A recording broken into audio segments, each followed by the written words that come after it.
connect sa cellphone yung wifi naman itong ano, open muna natin.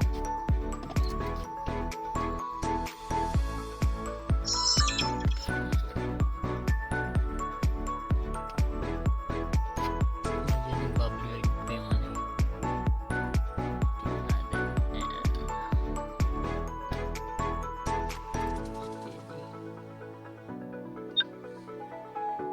Ayan, ang camera sa harap po ito. Sa likod po yan. Kaya may green siya kasi madilim yung likod eh. Ayan sa harap. Malinaw naman po.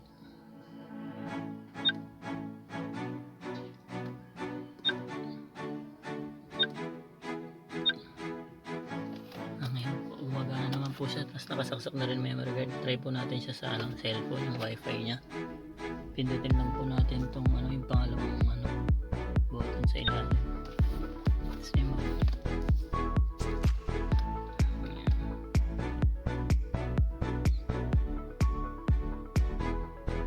Na-download ko na rin po pala yung ano, yung app na kailangan para makakonect sa wifi.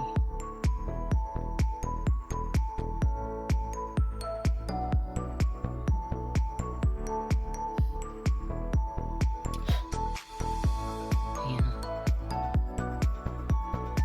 Goods naman po siya.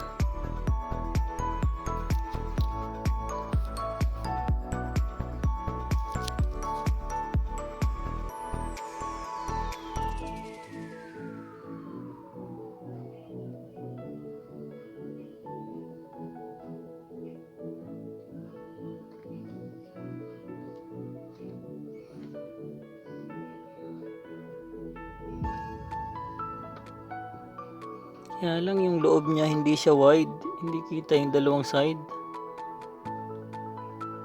So, kailangan kong gumanon sa gitna para makita ako. Pag nagdadrive ako, hindi ako masyadong kita. Balikat lang. Yun o.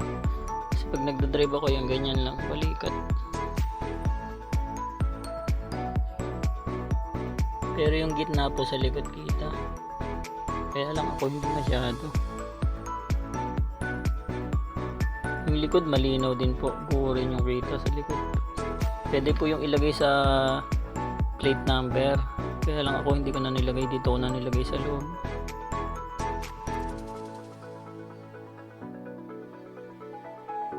Yan po, okay na, okay naman siya, gumagana naman pati wifi. Okay,